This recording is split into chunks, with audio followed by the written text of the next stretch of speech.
such a special way with very special people. So this is where we come to the point where we record, as you notice, just to keep you safe and your ideas and also your vulnerability.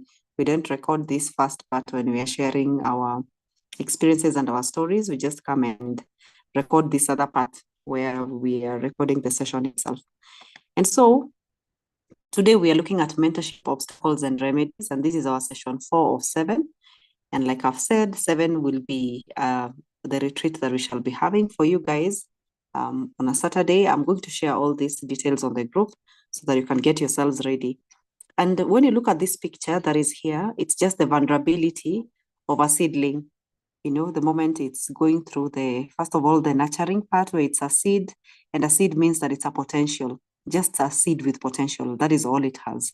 You know, there's nothing big about it. It's just one seedling. Probably it's an orange seed, or it's like the greenhouse, maybe it's a capsicum, or it's broccoli, whatever it is.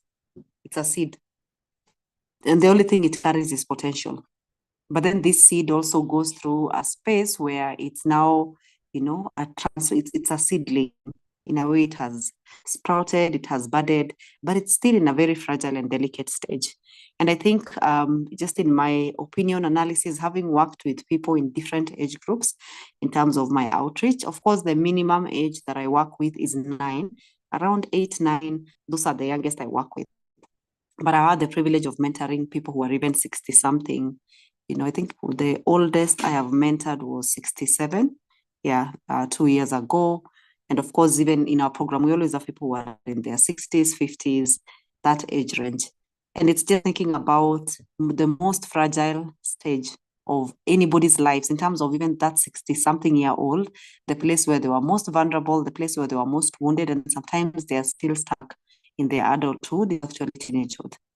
Like, it is such a fragile stage. And I feel like this is a stage of transplant. In a way, when a child is younger, probably they are still a seed, their innocence, their potential is intact and everything about them. And then when they come to this stage of preteen and teen, this is when they are going through the transplant process. And so we are moving them from the nursery bed and we are taking them through the shocks of going to an actual farm. And when you think about it, it's first of all understanding this seedling is the person. In terms of that girl that is in Uhuru Girls, they're this seedling. And then sometimes also what they carry is the seedling. In terms of the potential, they have the possibilities of who they can become. That is also a seedling. And so when you're handling them, you're actually handling these double hands. In terms of I'm handling the person first, in terms of them being the seedling, and also the potential they carry. That is another level of seedling. And of course, this process of transplant, when you're taking it from the seed bed or the flower bed and you're taking it to an actual farm, that is where many, many seeds that were thriving and they were doing so well, they actually die. And so when you're thinking about the obstacles of mentorship, some of it is within the child, some of it is within me, some of it is just circumstances. Because it's not every time that a farmer can explain what happened because you transplanted 1,000 seeds and probably only 3 of them matured. Let's say 300 of them matured to give it some more hope. And then 700 probably died, different situations, different circumstances. And I believe when God has called us to this place of accountability, to this place of faithfulness, to this place of laboring, where Paul will say it is Paul who planted, Apollos watered, but it's God who made it grow. It is to have that confidence where you're able to say that about every person who went through your hands, whether it was maths, whether they were down with a bag and they came for treatment with a nurse, whether it's the matron. I've never forgotten my high school matron, and just know my high school matron used to tell us to open the window so that the climate can enter. Why are you sleeping twice? I've never forgotten her. She was called Jacinta. Yeah, and that was in Rurumo High School. The year was 2000. And then the matron who was probably one of my destiny helpers was in college when I was in KIST, Kiambu Institute of Science and Technology. And it was simply because she used to really care for me. Like, I could really see a mother who is nurturing and everything. I used to really struggle with school fees. And so every time people are being sent home, I used to be on the list. And there's a time, because I was also staying with another girl who was an orphan, and later she became my sister. Alikuanga ananihurumia mpaka it's like, it's okay, unaweza tu kaa huku ulale, lakini ushinde ukikumbusha wazazi wako wakutumia school fees, you know? And then she will just come and check on us for no reason. And sometimes I will be like, is she coming to kick me out? And so I've never forgotten that matron I was going through so many obstacles in terms of the financial situation in my family, and she was there for me. And so you can imagine, like, even in the mentorship obstacles, probably it's her who nurtured this seed, gave me hope. And then the other problem is, when we were in college, you could not eat if you've not cleared school fees. So also going to Madhu was the guy who used to check the meal cards. And I'm like, Aki Madhu, hata nikienda nyumbani, unajua hakuna pesa kwa meza. Let me just stay. I've talked to my parents and they will pay. And of course, sometimes Madhu used to refuse. And of course, I would be begging my friends for food. But just having a place to sleep was give me so much hope. And I was able to probably go through that difficult season. And so I just want you to see yourself in whatever role you do at Uhuru Girls in this season, that God is using you to transplant. You're part of the transplant process of destinies. First of all, the transplant also process of that girl in terms of just who they are, who she is. And then, of course, what they carry, you are nurturing it. If it's a maths teacher, if it's chemistry, if it's biology, Swahili. I remember the Swahili teacher is very fluent. And, probably all the subjects that we are teaching, you're actually nurturing potential in terms of that thing that will come up. I've never forgotten Mr. Johindegwa, our Kiswahili teacher, the way he was so fluent in Kiswahili in high school. And I remember by then I really used to have a bad attitude towards Kiswahili. And then he came, and of course he was cute, just the high school vibe, kind of the vibe that girls would have. And then he used to call us wasichana wangu. Wasichana wangu, kuna jambo limenitatiza. And then he came when we were almost exiting Form 2. Come Form 3, come Form 4. That is actually the subject that I had an A minus. Like, he was really good in his stuff. And of course, he really made us seen, appreciated. And that was it. That potential that I had, because my mother was an interpreter in church for Kiswahili. Nowadays, I can really do good Swahili. I actually go on BBC Swahili to just share insights on things related to women or teenagers that are happening in the world. Just from that, in terms of someone nurtured that, and that has become something. In a way, you go for that new segment for 2 minutes. It's actually 2 minutes or even less, and you're paid $100. And so when I look at it in terms of this transplant process, it's just reminding yourself that I am a destiny helper. I am, the way we mentioned even about Moses, I am someone who is a midwife. I'm helping someone give birth to something that is in them. And a midwife can kill a child if they want. If they miscalculate, if they do things wrong, that is the same process. The process of midwifery in terms of helping someone deliver, or also the process of transplant, moving you from this place to the actual world where you should thrive and grow. Because once they leave high school, the rest of the things they will do with their lives is what they will do for the rest of their lives. For example, careers, the things that says they will go, the things that they will do. It's like this was very formative for them. Can you imagine even that process of choosing subjects? It's a deal breaker or deal maker.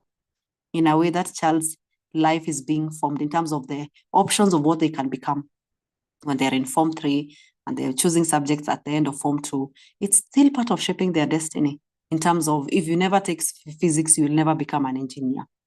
And so probably that child who will miss that good advice and counsel, probably on their strengths, maybe career alignment, then it means they miss out probably for the rest of their lives. Like my sister, who was very good in maths, but nobody detected it in a way. She did so many careers before she finally went to do water engineering. And by then, probably it was even difficult for her to grow into it. Right now, she's actually in theology and she's doing well there because she realized she has this beautiful grace of teaching, especially when she did these gift assessments like around 7 years ago. And so let's come back here. And today, like I've said, we are thinking about the obstacles of mentorship. And one of it that is hugest is generational differences. And look at this girl. This was me in Form 3. Can you imagine? I have never, ever, ever, ever thought, like, especially during my teenagehood, I always used to think I was fat and ugly. And then I look at these photos, I'm like, fat where? Ugly where?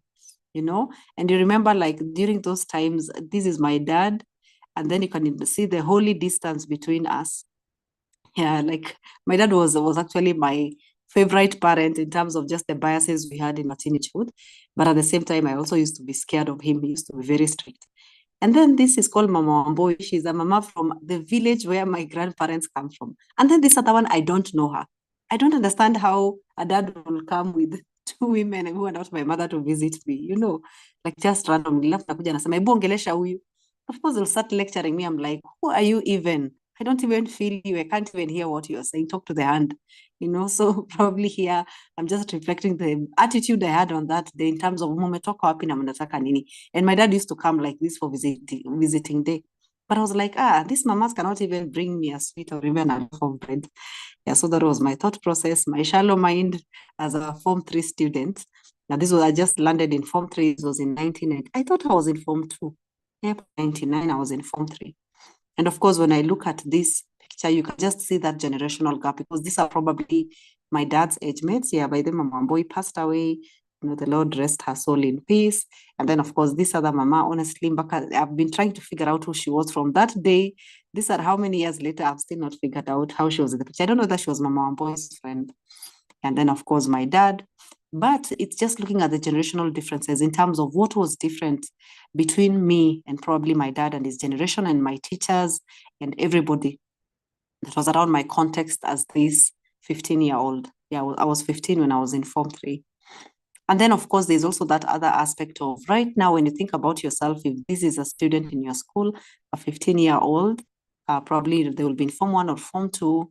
And then you as mentors, in terms of you as the people who are influencing them, or even you as parents, just thinking about Cyrus. Of course, Cyrus's children are no longer in high school. Is there a child in high school? I don't know whether Cyrus is here. Sometimes you guys are renamed in a way. I am there's someone who has told me my Wi-Fi is really fluctuating. I'm unable to follow everything, but I'll keep on hoping it will stabilize soon. Sorry about that, Peter. I am praying that your network stabilizes. Cyrus, are you here? Are you? All right, maybe not. Yeah, but it's just that aspect of asking you when you're thinking about yourself as a mentor and your children and the age that they are in. No, not your children, but the children that are in Uhuru Girls. And in terms of the mentorship gap that you have with, no, the age gap and the generational gap that you have with them. So we're going to look at different generations. That is actually our conversation for today, as we're thinking of that as one of the huge mentorship obstacle. And of course, also looking at the generations that raised us in terms of also that was an obstacle for us. Sometimes we mentor how we were mentored. We have many references of our mentor-mentee relationship from our own context. And that context is generational differences in terms of what was different then, what was different, what is different now. And of course, sometimes those two worlds have no comparison. And so coming to 6 generational landmarks, this is where generational categories start to be being categorized. And so this is 1901. So this is like 100 years of generations, actually more than 100 years. And in 1901 to 1927, we had the greatest generation. And these are the guys who survived the Great Depression and fought in the World War II. So probably if we have grandparents who are alive or even great grandparents, they are probably in this space where they were the greatest generation. And this is where probably there was more awareness, technology was starting to build up, and of course, all those things that probably we can read in history, they're happening in that space and that context. And then 1928 to 1945 is the silent generation. And so this is, you can imagine after the greatest generation, after the war and everything, there was a lot of trauma that was happening. And so their children, and of course also some of them, because they were still in this age gap. You remember this is a time that teenage pregnancy was normal, teenage brides was normal, like people are getting married and getting babies in their teenage. And so silent generation, there was low birth rates, first of all, because of the population of the world.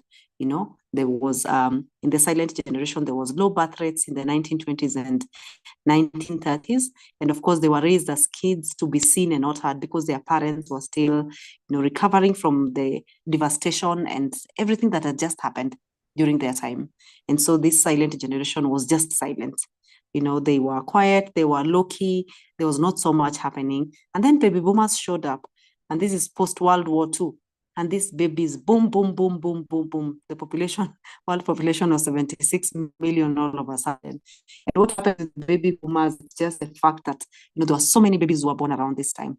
And they were optimists, they were hippies, you remember like in Michael Jackson, just that hippie culture of all the musicians that were rising up during this time. All those guys that you loved listening to when you were young were around this generation.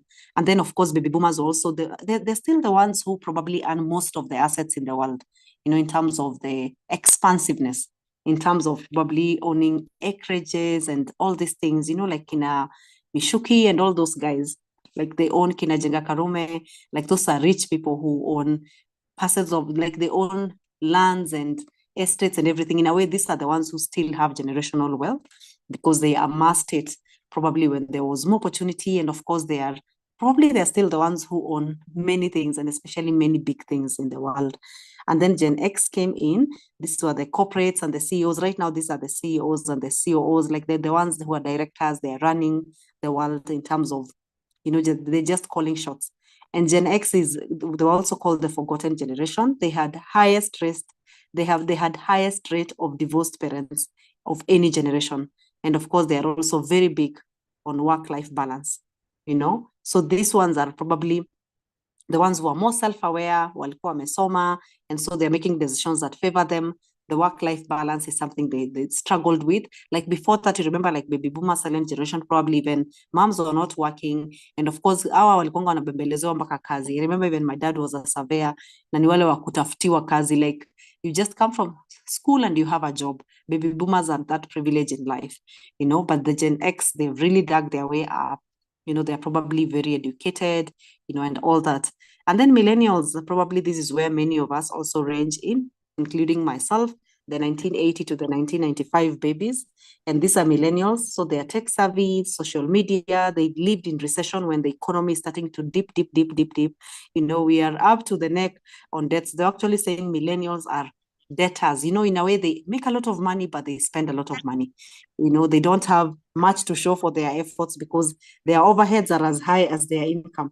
In a way, they're not able to match up in terms of what they make and where it goes. And of course, the millennials are also the ones who are tech savvy, so probably they work a lot with technology as well. They were the ones who were quick to embrace technology when there were the changes. I remember, like personally, we used to do computer packages after high school. I don't know whether that is what is the trend now. Yeah, like ukimaliza hivi form 4 ndio umeenda. I remember I went to Government Computer College in our village. That is where you learn the packages, blah blah blah. And so we embraced technology. Like when it showed up, we onboarded. And then now Gen Z, this is the 1996 to 2010 babies, and these ones are digital natives. They were born in technology. They are in it. They are more aware of social justice and political issues. They are activists in terms of just how they think. If you listen to their conversations, you'll keep on picking that. And then they're also activists, sometimes even on things like gender. Even right now with the LGBTQ thing that is going on, most of the activists are actually Gen Zs. They're the ones who are here. Oh, Miss Kongo anasema wamefikiwa finally. And of course, the other thing is also the emotional intelligence that they have. But amazingly, they have emotional intelligence than probably the previous generations. I don't know, they are organized. Maybe it's because they also have exposure, they learn a lot, and they are very entrepreneurial. These are the guys who want to become millionaires at 20. They have lofty dreams. They don't fear taking risks. Some of the things they want to do, the previous generations actually are, sometimes they are very worried about them. And of course, when you look at Gen Zs, their parents are Gen X and millennials. Those are the ones who've given birth to Gen Z. And if you look at Uhuru girls, all your students are Gen Z going up. And then after Gen Z, we go to the 7th generation. They are called Gen Alpha, Generation Alpha. So some of these are also in your school because ones who have been born in 2010. Right now they are 14, 15 years. So probably, I don't know whether they are in Form 1 or maybe not. Yeah, but Gen Alpha is also now the 7th generation and refers to the group of individuals born between 2010 up to the ones who are not born next year, 2025. This is where the sociologists have grouped them. And this is they're the first generation to have never known a world without smartphones and social media. They are also more diverse and globally minded as they have grown up in a more connected world. These people don't understand sijui taboos, sijui culture. Sometimes they don't even understand mother tongue and they don't look like they have much interest, much as we keep on shoving them to their grandmothers to teach them a terere. It's just not working for them, or at least they are not interested because their world will probably, they don't see where that fits in the scope of things. And of course, Gen Alpha kids may have shorter attention spans that previous generation and focus more on instant gratification. And these attributes that I'm mentioning, they actually apply to Gen Zs as well, because if you look at Gen Zs in terms of them being in 2010 and this one's being in 2010, they are really bordering each other. And so there are some of these things that would apply to the teenagers who are in your school. So they're the first generation also to have never known a world without smartphones and social media. So even when they're in school, they don't know how to cope. Some of them probably have sneaked in phones that you guys arrested and retained. Let me mute us. Please unmute yourself so they can have a clear recording and concentration as well. And then the other thing about them, they are more diverse and globally minded. In a way, they don't think about Kenya. They don't think about, even whatever is happening in Kenya doesn't bother them. They are focused more on, things like climate change, vitu kubwa kubwa. They think about international problems, even as they think about context, because they have grown up in a more connected world. They see a global village. They don't just see Africa. They don't think even they're Africans. They actually feel like global citizens. The other thing about them, the Gen Alpha and of course the Gen Zs by extension, they have shorter concentration spans. That is why I was like, how do they cope with 2 hours, double lessons of maths and, and chemistry and all those other subjects, because they have shorter concentration spans than previous generations. And of course, focused more on instant gratification. They want everything here and now. And then also the other thing about them, they tend to be independent learners and thinkers who are able to find information and solutions on their own. They sometimes you can feel like they don't even depend on you. They don't need you. They can give you that vibe, even in school, in terms of, I'm an independent learner. You just do your 40 minutes and then you go, I will read for myself. I'll find out what I think to know. I'm also an independent thinker. I can challenge you even on facts because I don't agree with that. And I will just raise it up and you will not do anything about it. Like, I don't agree. I don't agree when it's some facts that have been in books for ages and ages. They will even disagree and argue with history and everything, and of course they are also able to find information and solutions on their own because they are very researchish and of course they are tech savvy. Even when they go to a restaurant, the first thing they do is to just Google that restaurant to find out what do people say online, what about this restaurant. It's like they want to understand everything about it. And the other thing, more likely to be interested in environmental issues and sustainability and more likely to support actions that benefit the environment. Yeah, but they're very environmental conscious. I remember like my daughter, who is probably in this Gen Alpha, she's actually in Gen Alpha. She was born in 2014 and she was doing this project. And I was really impressed with some of the drawings that she had for climate change. And if we don't change how we are behaving towards the world, how it will become. Mpaka anachora fish zimekufa na hii side ingine kuna fish ziko alive. So she's drawing, if we don't, when there's climate destruction or when there's environment destruction, and this other side, there's actually a big tree. I wish I had thought about this earlier. It was not in my thought process. I would have posted it here. So it's like a big tree and then it may cut into half where one side is showing it's dry, the plants are drying and everything, and then this other side, everything is alive and vibrant, and the flowers are alive and the fish are swimming happily, and then this other side, fish are dead. There's darkness, there's just that sense of terror and gloom. And it shows that the way she's thinking is probably different from me. She's always concerned about our littering and everything. She just makes a fuss about it. And when you think about mentorship obstacles, in terms of mentoring these different generations and the implications on it, we're going to dive into this, some of them. No, let me first of all go back and even go back again. First of all, which generation are you? Let's start there. Maybe you can share on the chat. Which generation are you? Let me go back to this again so that you can see the years and the ages. Which generation were you born in? I want to see on the chat, at least Miss Kongo has lifted up her hand for Gen Z. I've lifted mine up for millennial. Stella Nyaga is also Gen Z. Which generation were you born in? Let's share. Eddie Andrew is also a Gen Z. Hey, hapa kuna Gen Z wengi. Kim is also a Gen Z. Peter Terry is a millennial. Victor is a millennial. Joey Chalo is a millennial. Nelly Nelson is a millennial. Esther is Gen X. And then Florence is also Gen X. And Caroline is a millennial. Yeah, the rest, which generation were you born in? So seems like all of you are ranging between Gen X, millennials, and Gen Z. That is such a good combination of generations in a community. Such a blessing to just have this beautiful mix of generations. Anyone else willing to conceal their generation? Or do we move on by faith? And so as you think about the generation that you've been born in, just remind yourself you're bringing a treasure from your generation, you're bringing value, you are resourceful, you're rich, because every generation has its own, has its own resourcefulness. And of course, when you're also thinking about the different generations, to also see who raised you. So for example, right now, when you're thinking about your parents, who raised you? So my parents, both of my parents were baby boomers. So probably we didn't have Gen X. Yeah, we had a Gen X. No. None of us was born in Gen X. We are all millennials in my family because all of us were born between 1980 and 1991. Our last born was born in 1991. And so we were all millennials and our parents were baby boomers. My dad was born in 1958. My mother was born in 1962. And so when you look at that, you'll also understand the dynamics and the challenges of your upbringing. And then you also look at your generation, and then you'll be able to understand the challenges of where the children who are in your school have been raised and the challenges they've experienced. So you can imagine one of the attributes is that many children who are Gen Z, they come from broken homes, because you can see that is the characteristics of Gen X and also millennials. There's such a high level of family disintegration.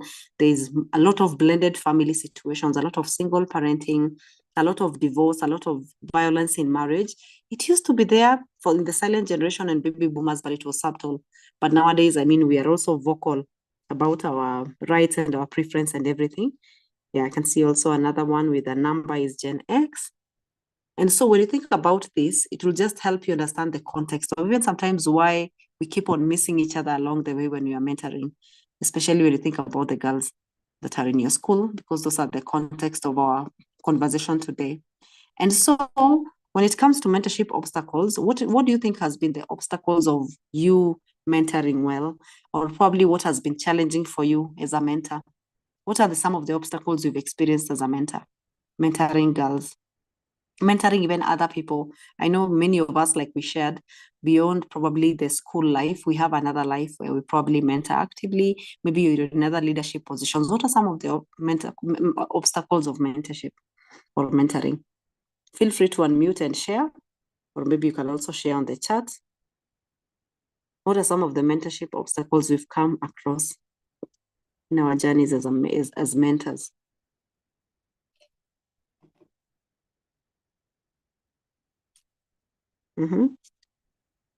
Miss Kongo, you've been too quiet today, so I'll just pick on you as usual. And it's because you are also the front lines of discipleship, and then you will pick the next person so they can make my life easier. So, Miss Kongo, do you want to go? I'm asking you whether you want to go, and I've already mentioned that you are going.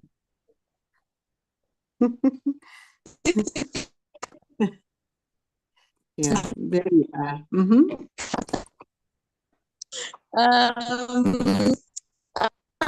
Challenges. Let me first say, Stella after me. So, I think one of the challenge would be emergency, and so. My goodness, you're really breaking. I don't know whether it's just my end. You can't hear me.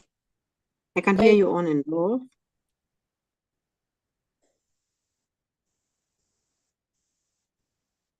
Hi. Hi. Yeah, you're breaking. You're breaking. Try again. Okay. Hey. Yeah, much better. Okay. Let me try to go. You can interrupt me if you can. All right. All right. I think the challenge has just been like the fact that things are changing and going too fast. Mm-hmm. I also keep telling students that like your steroids, like the rate Mm, that things are growing, it's too high to some mm, extent, and we have questions. But one of the things I've realized is that they are very curious. They refuse to conform to things just because you think that's correct. And so mm, a lot of times they always get back to the question of why not, like not, why should I do this? And so mm, there are people who really to build their values on fact. mm, mm, Have refused to conform to what has always been done. They want to but yeah, it's pretty challenging to really get yourself to that level of like, I am open to learning, mm, and still authentic and true to myself, that I'm not being swayed away by that. I feel like I understand them. Does that make sense? Of like, yeah, I me, but I want to be open. I want the growth myself, and still at the same time stand for what I do. yeah. Yeah. Wow. Yeah. I think just that aspect of course, I've probably missed a point or two there, but just that fact that they don't conform and there's, you can't fit them in a box or in a mold. They're just a bit radical in their own way and in their preference and everything. Yeah. And just how now you're able to navigate that, I also love that you feel like you have a strategy and some wisdom in terms of how to go around it. Yeah, thank you, Miss Kongo. Just appreciating that you are in a generation mentoring your own generation. In a way, you're a Gen Z mentoring Gen Zs. And of course, all of us who are Gen Zs as well. In a way, there's no generational gap. Probably you are more relatable to them. Like even seeing you during the time you're helping with the Facing Giants boot camps, you're very relatable because you feel like their age, you're able to come to their level, all that, and celebrate that about you. Do you want to nominate someone? Unataka kuonea mtu? Yeah, you I can pick one did. person. Huh? Who? Stella. Ah, yeah, Stella, due to public demand.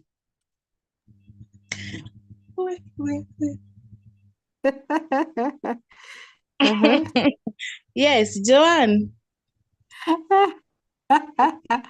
Yeah, this is getting better. Mm-hmm. So, Stella, what mentorship obstacles do you see? Mm-hmm. Okay, on my side or generally? No, just generally. Generally, doesn't have to be something that is in your context. Okay, maybe I can say like the one we talked of being the first about the generational differences. Mm, mm, Sometimes it can be difficult, maybe if you don't relate to like how because of those differences you don't relate to how they mm, see things. mm. Like now the Gen Zs, most of us we are independent thinkers, eh? Yeah, yeah, yeah. Like we are not afraid to speak our mind. Mm, Like mm, if you feel it's like this, you have to speak it up. But maybe now, if you don't belong in that generation, it may become difficult for you to relate with that part about being an independent thinker. Why is mm. this person so much on social media? I think it can become a challenge because you're trying Oh, yeah, oh, to bridge that gap now. yeah, oh, yeah. Yeah. Yeah. And so you can imagine you can never tell a Gen Z that they should not be in technology at all because that is their future. Yeah, because That you're is trying to tell the person, don't be on TikTok, don't spend too much time on the phone, and they're like, why? mm, Mm, mm. Yeah, thank you, yeah. Stella. Haya, sasa na wewe onea mtu mwingine. Unataka kuonea nani? Pick on someone. Mm. Victor. Victor had gone. Victor, go again due to public Mm-hmm. demand. Victor, mentorship obstacle? Anything that comes to mind?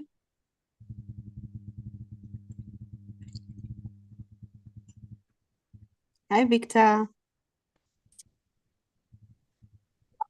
Ah, you can hear me now, eh? Yeah, I can hear you. Okay. So I can think of one or maybe two. Mm-hmm. One of it is like unrealistic expectations, where maybe the Yeah. mentor wants the mentee to pose behavior like theirs, which might not be possible. Oh yeah. And maybe another one can be a mismatch between the mentor and the mentee. Like they don't have common can say personalities or something. Oh yeah. Yeah. Those are very solid points. Good job, Victor. Nominate one of the boy childs. Peter Onea Terry. mmoja. Peter Terry. Hiya, Peter Terry. You're up on the mic. Hi, Peter. I saw this one coming. I was ready for this. You were so prepared. Go for it. Yeah, the moment I had Victor being named, I knew that I'm next. Now, yes. First of all, let me comment about the generation. Yeah. I think you and I, we belong to the same generation whereby we call ourselves the teenagers of generation, because we were born when technology was coming, and and then we experienced when technology was not there.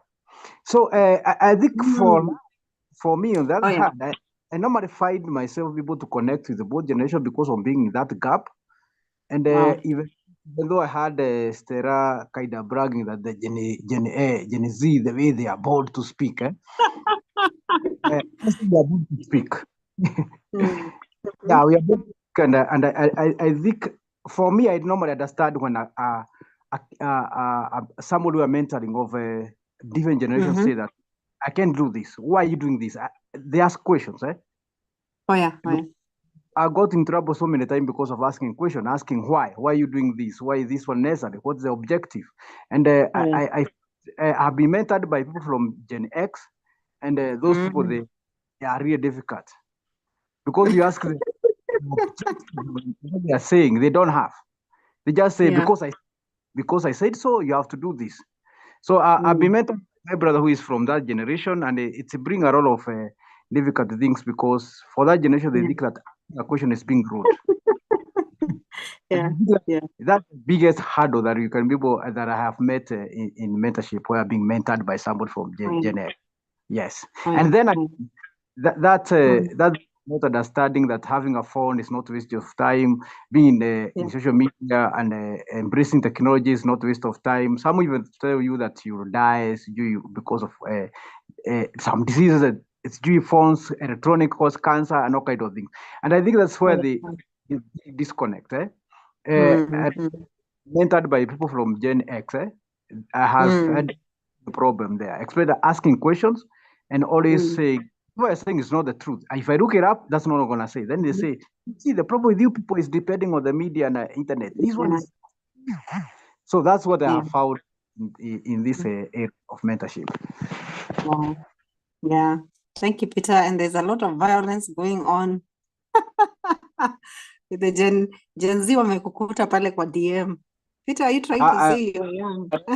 Let me check. Gen Z wamekukuta pale. Yeah.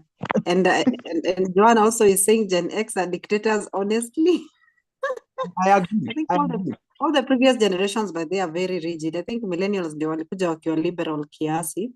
But again, it's just about socialization also in terms of that is how they were taught to be. And they're very principled. They're probably more principled than we are.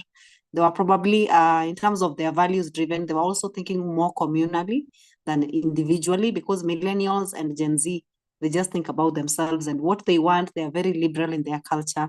But I feel like the previous generations also valued community. They valued belonging. They valued thinking about other people as well, instead of just themselves and what they want. Yeah, Fitoteri has also come back with his in terms of very young, this generation assassination. John, yeah, stop killing us, Esther. Hata mimi niko hapo nikiwatetea. Yeah. And Gen X are dictators. Yeah, of course, I just feel like probably they were not as flexible as these other generations in terms of, and that is how they were taught. Actually, Gen X really fought. I feel like they really fought their way to be where they are, and of course to also achieve the things they did, especially in the corporates, because most of the baby boomers were entrepreneurs, but Gen X are the ones who are ruling the world in terms of the corporate spaces because our walisoma. Yeah, and so we keep going. Ati X are cool. Sasa wacha niwawache hapo kwa DM, muendelee kupambana na hali yenyu. So when it comes to mentorship obstacles, I really love some of them you guys have already shared. So mentorship obstacles, number one is time constraints. And I remember this was something that came up even when we were having our first training, and you're like, this feels like another full-time job on top of the scheme of work that I have to still deliver on and the syllabus to cover. So time constraints is definitely a mentorship obstacle where you'll just feel like, I don't have time. I would really love to help, but I don't have time. And then the other thing is lack of mentoring skills. Sometimes you may be available, you're so passionate, but you just keep on feeling like, sijui kwa nini hawasaidikangi, like probably I don't have the right skills, I don't know what to say, I don't know how to respond. Lack of mentoring skills can also be a huge obstacle in mentorship, because then there is no impact. Much as you'll spend a lot of time with them, maybe you'll just sound like their mother or their father, maybe you'll just sound preachy to them and they're just rolling their eyes inwardly. So lack of mentoring skills can also affect the mentorship journey or progress. And then also lack of personal accountability is huge, especially for yourself. It's very difficult for you to mentor others if nobody is mentoring you. And remember, we had this conversation. I hope you have already chosen mentors. That was your assignment from session 1. When I came to Uhuru Girls, we were like, everybody needs to get and request mentors. Ask people to mentor you, to journey with you. Because there are so many times that I also feel challenged by my own work and my own capacity, maybe the cases that I handle or the things that I'm going through, and just having, first of all, supervision in terms of having other mentors that I debrief with, and also having mentors who just, I can just go and talk to, tell them I'm feeling overwhelmed, or probably I'm struggling here or there, or probably just pray for me. I'm actually feeling like I'm going through some spiritual warfare or just a season that I can't understand. That personal accountability is really, really powerful. If you'll ever go far as a mentor, you can go fast, but go far, you definitely need accountability. And then lack of common values can also be a challenge when you're trying to mentor someone and you don't share values, sometimes even in terms of religion. I've had the privilege of mentoring Muslims and Hindus, and it's because back then in 2011, 2011, that is when I did my ecumenical studies, where you learn about unity of churches, unity of religions. And that knowledge really helped me, because I grew up in the deep end of Pentecostal world. And so I used to feel like I used to be very intolerant with other denominations, with other religions. And then, of course, also my background of training in psychology and coaching has also helped a lot. But this can be a very big obstacle, because the essence of probably the end goal of mentorship is not to convert people into your values. You can still mentor them and you still honor their values, you still honor their beliefs, and at the same time you are influencing them towards positive outcome. And I really love that Uhuru Girls has defined those boundaries for them in a way. Here we are Jesus followers, we disciple you based on the Bible, which is very good to define that. And also in our programs for confidence, all our programs are Bible based, Christ centered. So even probably if a Muslim will join in, like I remember we had a Muslim woman who did Humanize a few years ago. Of course, she will say some of the things that we are saying are haram, because she doesn't believe in the Bible and she's not a Christian. But there were so many things that she took away from it. And she even went for the retreat where we really go all out, even in prayer, in worship, and she could follow on some things she could not follow. So sometimes lack of common values, even probably for me and her, will then hinder her from fully embracing whatever you're doing. And so it's important to also consider that whenever you feel like there's that tension, to ask yourself, what can I do? And then unrealistic expectations was mentioned by Peter. And so when you have unrealistic expectations in terms of mentoring you need to change tomorrow, you need to be like me, you need to do things the way I do them, you're definitely setting that person for failure, and you're setting up yourself for disappointment. And also when mentees have unrealistic expectations about you, in terms of, you should fix me, you should be my mother, you should be my father, you should help me, I should not feel bad because you're the one who has been hired around here in Uhuru Girls to help me with this. That is also unrealistic expectations. And that is why it's good for you, even when you're working on your journey to tell them what I do and what I don't do. Like personally, even as a life coach, that is one of the things I normally brief my clients on in terms of as a life coach, this is what I do, this is what I don't do.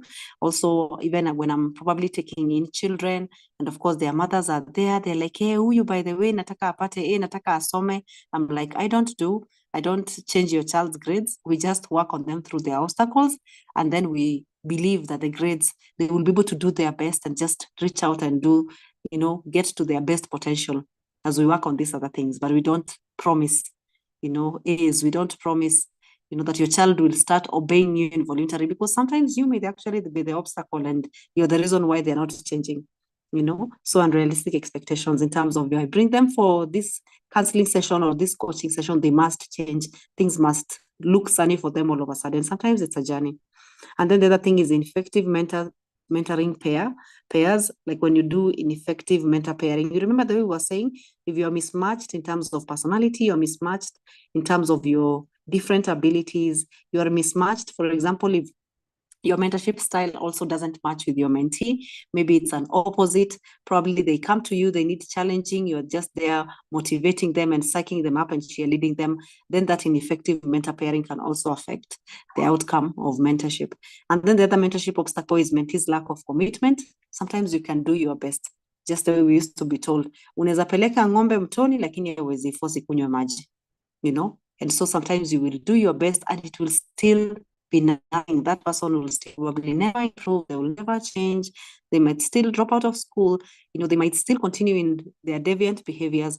And for you to be able to just remind yourself, yeah, this is a mentorship obstacle in terms of I can't force them, I can't change them, it's only God who can do that. And then, of course, lack of structure or framework.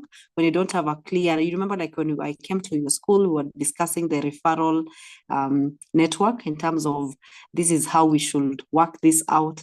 In terms of lack of structure and framework means that we don't have a clear referral system. So we don't have probably structures in how we are doing mentorship. We don't know from point A to Z in terms of how we should roll out. So we are hoping these are some of the things you'll be able to clarify even as a community. And of course, limited resources in terms of time, in terms of skills, in terms of money. I know some of you have pulled out money from your own pockets to help children that were struggling and stuck.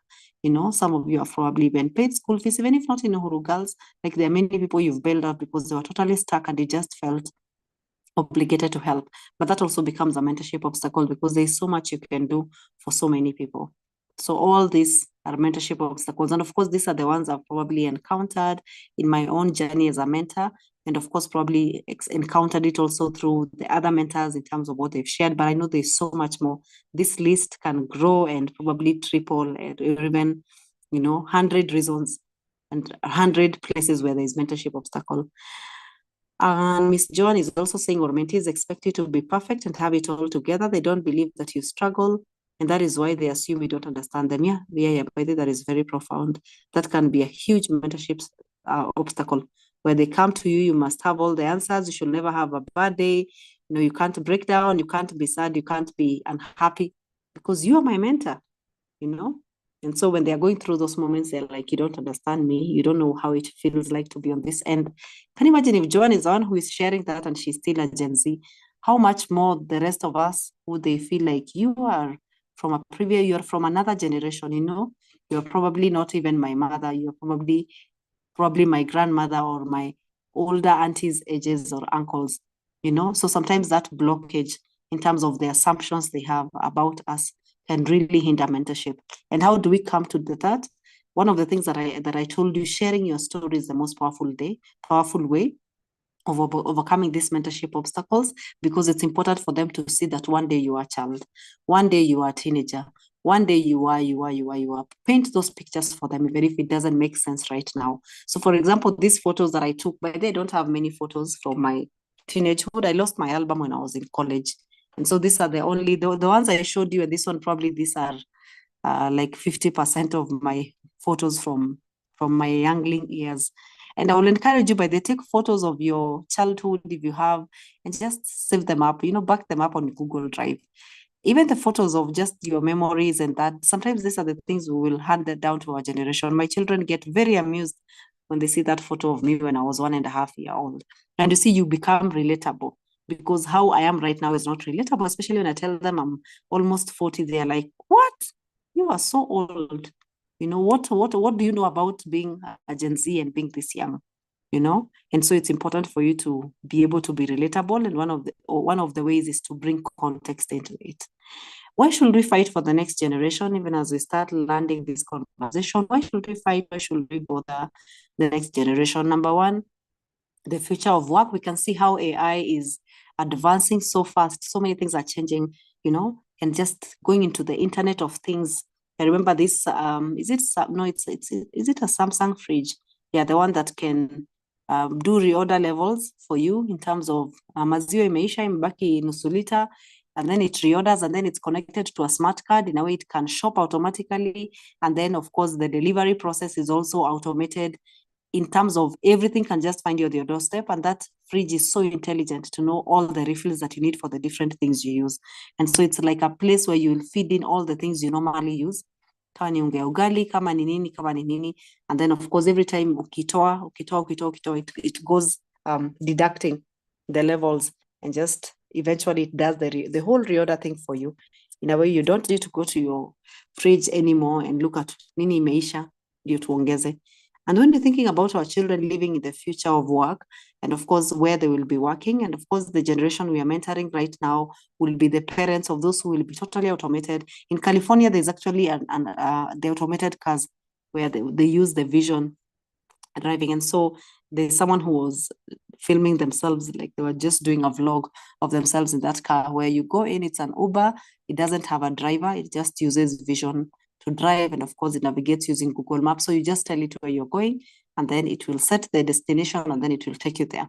Like it doesn't need a driver. So you can imagine that is the future of work, meaning that the children who will grow up in the future will probably be more lonely. There's a certain movie that I watched. I would encourage you to watch it if you're a fan of movies. It's on Netflix and it's called Mother. It's called Mother, yeah.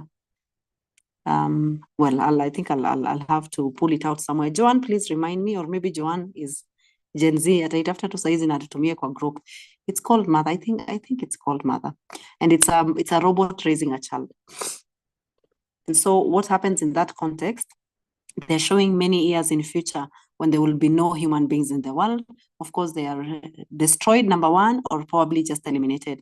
And there's someone who was saying all this campaign on LGBTQ and everything, the big thing is just controlling population, especially in Africa. You know, it's just the population control. And the World Economic Forum joining this LGBTQ thing and even starting to endorse that all the people they've been supporting, if they are not complying to LGBTQ, they will not be allowed. You know, they will not be funded anymore. You know, just that radicalization.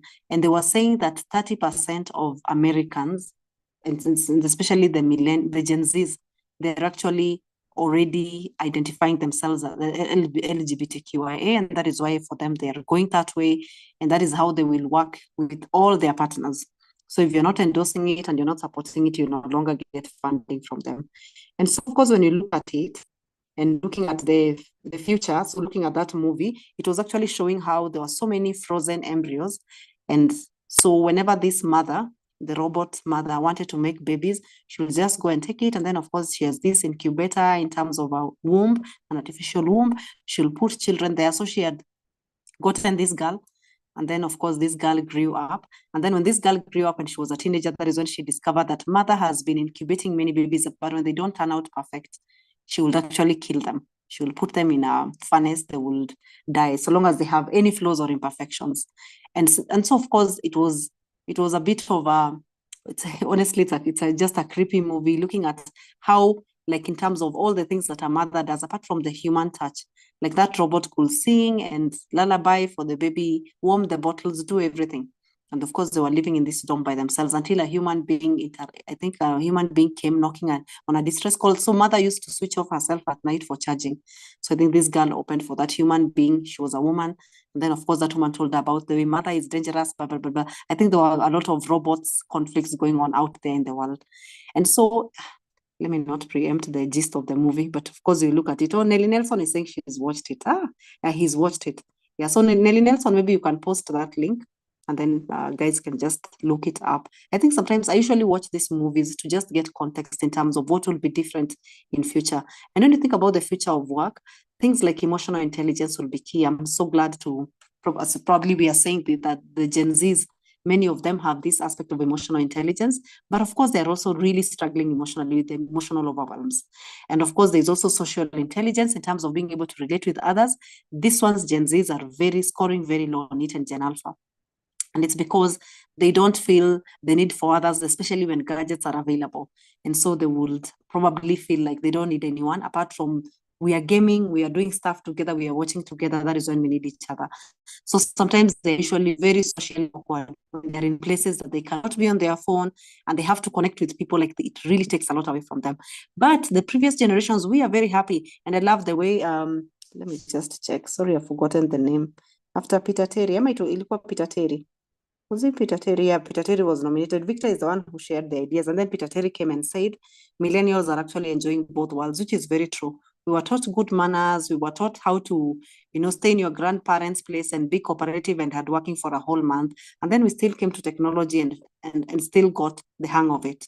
And so just growing in those two places, including Gen X as well, they've grown up in both worlds, in terms of adaptability. And so this is something that this generation is missing out on. And of course, why we are fighting for them, it's because these are skills that we are also building in them and encouraging them and inspiring them. And the other thing also is adversity intelligence. So these three things will pay more than intelligence quotient in the future of work. People who are, and even right now, excuse me, it's actually happening. People who have emotional intelligence in a way, when they're under pressure, they're able to behave well because the social media will not capture you throwing a drama and a tantrum and being all, having these emotional meltdowns in public. Because nowadays, because of social media technology, you can just film someone with your phone and then it goes viral that they don't have it together, And of course, the other thing is social intelligence, to be able to get along with difficult people instead of always resigning from a job because it's difficult. And adversity intelligence is that elasticity of being able to pick yourself up after a difficult season. You're able to bounce back. You're able to overcome adversities. You have that emotional resilience, mental resilience to go through difficult things and to go through it with grace. Those things will pay more than intelligent quotient in future. And that is why, as we are mentoring children, as we are pointing them to Christ, we are actually helping them score in these places because these are places that the Bible also emphasizes on. Emotional intelligence is encouraged in the Bible. Social intelligence is encouraged in the Bible, the aspect of community and loving other, but also adversity. It's also encouraged a lot and spoken about in the Bible in terms of encouraging this as virtues. And we are living in a world that glorifies intelligence quotient more, including even how we assess children in school. Of course, the ones who have intelligence will pass. They'll not struggle with maths. They'll make our schools shine because they have great grades and everything. And I remember a time that we were doing a research and I was speaking in a chaplains conference, like all the chaplains in Kenya. And one of my concerns was children who are in these international schools. Sometimes they are underparented and undermentored because everybody assumes they're okay because they are performing. And so, for example, someone will even lose their mother and they will go and sit for an exam and still score an A. And everybody will be like, we are kosawa. They're not even sad about their mother. And then one day in future, they crash over something that's everybody least expected. And everybody's like, what happened? It's because intelligence quotient was over glorified in that child's life above these other things. Nobody thought that they need to have emotional intelligence. Nobody bothered with helping them build social intelligence and adversity intelligence. I remember let me not tell you stories. We don't even have time. Yeah, but I've ever had a situation of dealing with someone who was Starehe boys, married to Alliance girls, and how when they came on an iceberg in their marriage, it really, really, really, really came crashing. And it was something that probably people who have average grades now nje ya ofisi headmaster kila siku, like those ones probably they build these resilient areas because their parents are also very concerned. They keep on getting them mentorship. They send them to every camp and every program because they are over concerned. But the child who has IQ, everybody assumes they're okay. Yeah, they are a mother. Yeah, thank you for posting it, Nelson. Yeah. And then the other one is mental health. That is also why we need to fight for the next generation because we have more broken children in Gen Z and Gen Alpha than all the previous generations combined. So the people who have lived in the past 100 years, all of them combined in the whole world, the brokenness level of all those generations compared to Gen Z and millennials, are not Gen Z and millennials. So we are combining millennials with the greatest generation, which was 1901. Tunakuja hivi mpaka 1980. And then the children who've been born in the 90s and the 2000s, they are more broken than all the previous generations combined. And so we need to journey with them, because mental health is a crisis that they are dealing with. And of course, with this future of work and the way life will be more isolated, and the way they also have information overload and all the things happening to them, they are overstimulated emotionally and of course mentally as well. Then this brokenness is probably something that is going to just journey alongside them. And then, of course, future generations, we need to fight for next generation because of the future generations that will come after them. One day, those children that are probably even the one who will be born in 2025, they'll be parents. They are future parents, and they are future leaders. They are future corporate leaders. They are future, family leaders. They are future national leaders and global leaders. And so as we are fighting for them, we're actually fighting for the future consciously.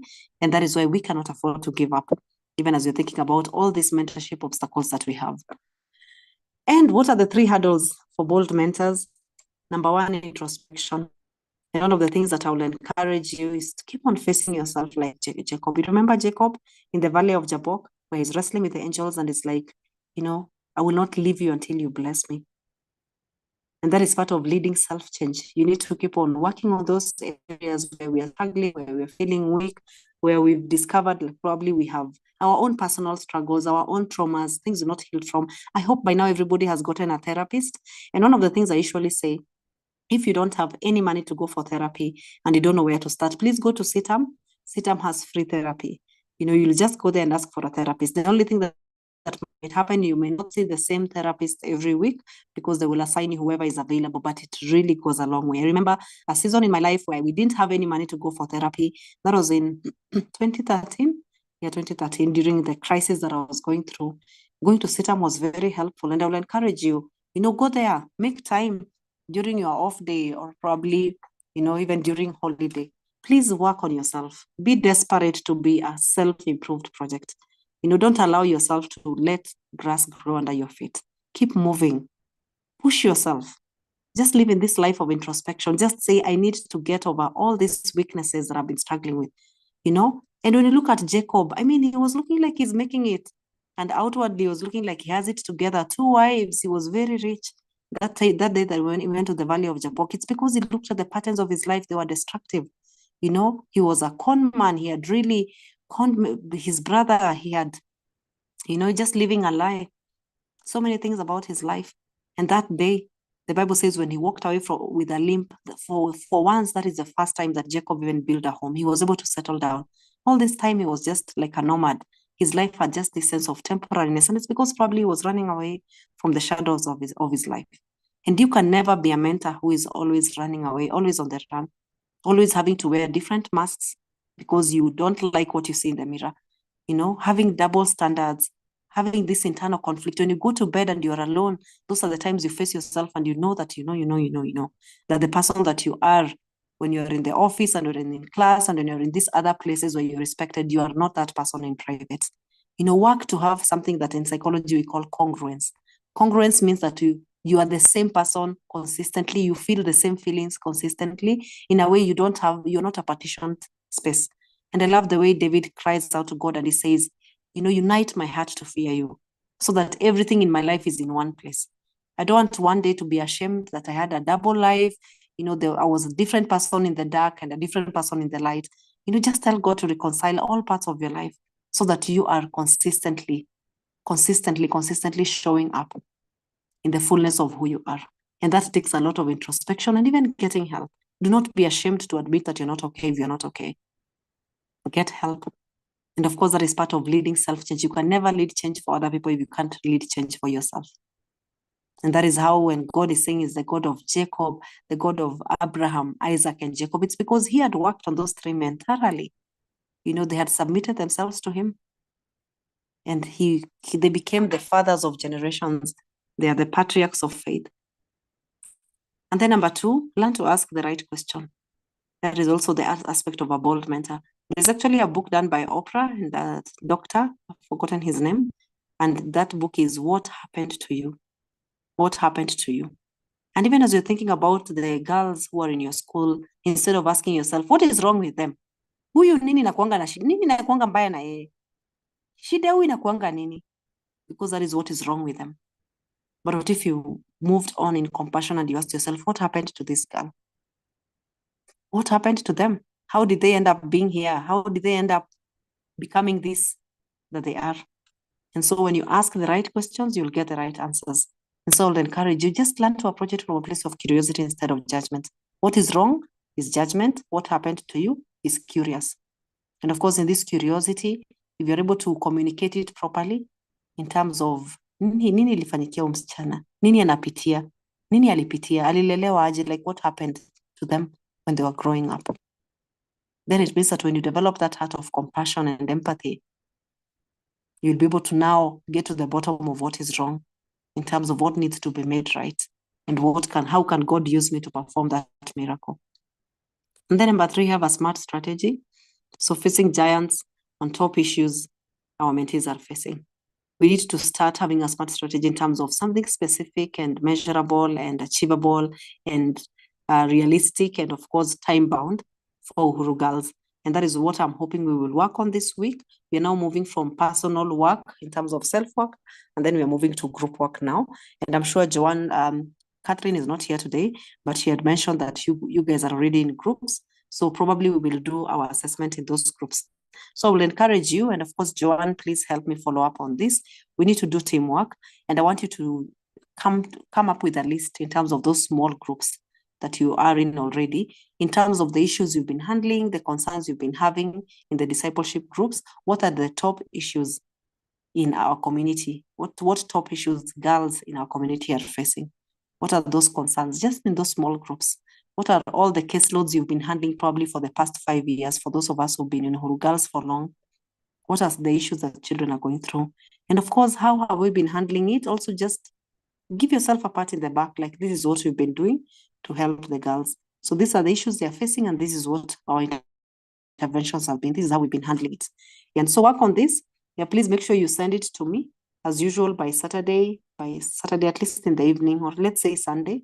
Yeah, so if you can just probably WhatsApp your group leader the issues, or maybe you can just meet briefly and brainstorm quickly and write down even a list. Even if you write on a notebook and you do a screenshot for me, that will be good enough so that we can look at those next week when we shall be handling the session of now creating a simple mentorship program for our communities.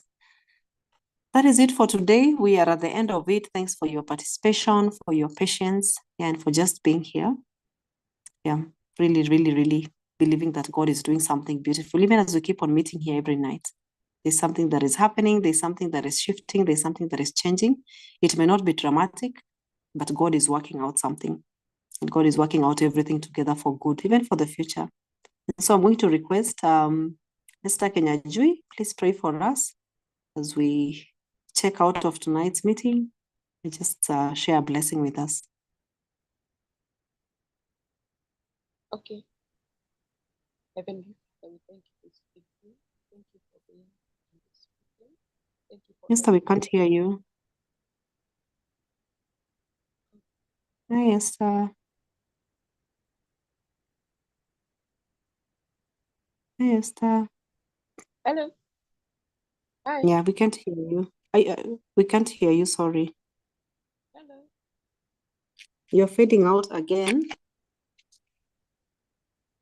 Hi, Hello. Esther. Maybe, yeah, now you're okay. So just stay there. Stay there near the mouthpiece. Maybe you can stay near the mic of your phone if you're on your phone. Hello, you can hear me?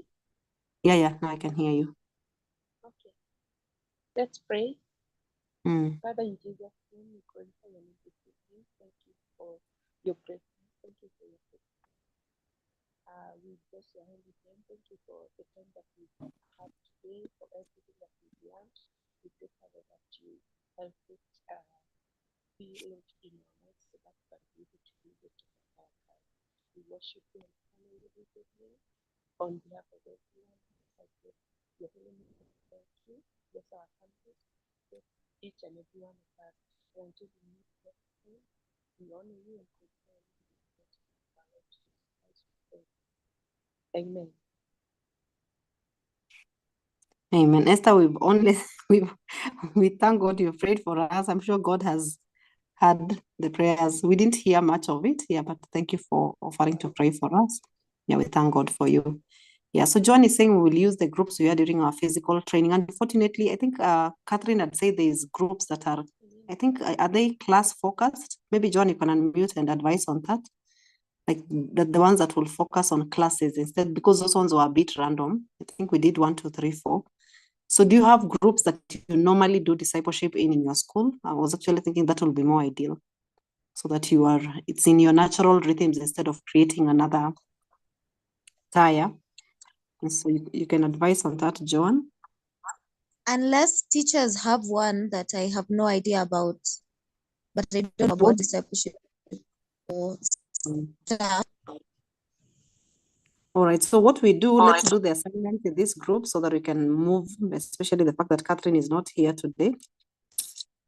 We can, oh yeah. I think Nelson, this is what Catherine was talking about, the houses. Yeah. I am not sure how do the houses work? Because one of the things we are trying to do is to not invent another system, but work within the system that is already in Uhuru Girls. So I don't know, like, how does the discipleship happen, especially now Joanne being on top of it, so that we can work it out within what is already existing at Uhuru Girls.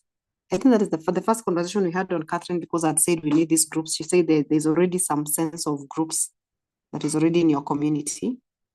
But I'm happy to have this assignment happen in these groups that we had. Teacher Florence can talk. Oh, Teacher Florence, yeah, please advise us. How do the family groups work, or the houses? Hi, Teacher Florence. Please unmute yourself and probably give us some insight. Okay, hello. Hi. Hi, I think we can work with the families. Yeah. Where families emanate from the houses. So the houses have their various teachers. And because families are small groups where each teacher has about 12 students. Maybe they can teachers can come together in those houses where we'll have like 3 families in one house. Oh, okay. I'm actually thinking maybe that is what Catherine was suggesting or alluding to. Yeah, let us because not I think forget we are teaching staff. Yeah, each house that we have has about 3 families. Oh, each house has 3 families. Yeah, it has about 3 families, or at most 4. Okay. Yeah. Yeah. You remember that eventually we would want all the girls to do shape for purpose. We want them to do spices. And so we need things to work in a natural rhythm in terms of what is already happening at Uhuru Girls, so that we don't have to create new structures or new systems. Yeah. So I can see you guys already have ideas. What do you recommend? What will be wise? Yeah, I think because the families are for the teaching staff only, I can add the teaching there. All right. So that they belong, at least everyone will have a family that she or he belongs to. Awesome. So Florence, I think we will task you with this. Yeah, please make sure you get us into these groups, and then let's do the assignments in these groups, because that is how we will be able to implement everything we are doing together. That will be the part we will use for everything. Yeah, so we'll just task you with that. Yeah, get everyone and teaching staff into these groups, and then later we'll then bring everyone on board, like in terms of the girls doing the assessments still in those same groups, so that they can also be follow-up accountability later through the same groups. You get, because you guys already have relationships in those groups. So it is easier instead of forming new groups. Yeah. Ms. Kongo is saying Phyllis, Carol, and Esther and Joan will just join in the houses. Awesome. Yeah, Joan ameshabukiwa kwa blue house. Yeah, so I'll do that. Please get us going. Yeah, make sure we do this assignment, in our family groups, so that we can have it ready by Saturday. You'll really appreciate to get some feedback on it. Awesome. Yeah, thank you so much. Thank you for giving us direction. And thank you, teachers, for contributing to just help us get organized on this. I was not sure about it. All right. Sawa. So I think we will call it a night from there. Thank you, Florence. Yeah, thank you for putting your hand up to help with this, just being your sweet spot or your area. Yeah, we thank God for you. Thank you. Yeah, God bless you guys. Thanks for always showing up happily and for participating. We will see you again next week as we start to learn this. So in the next 2 weeks, we'll be done and then we can have our retreat date. I'm going to share that on the group so that mjipange. Otherwise, God bless. Yeah, love you all, care for you, and looking forward to see what God continues to do in your lives. Good night. Bye. God bless. Good night. God bless you too. Good night. Bye. Good night.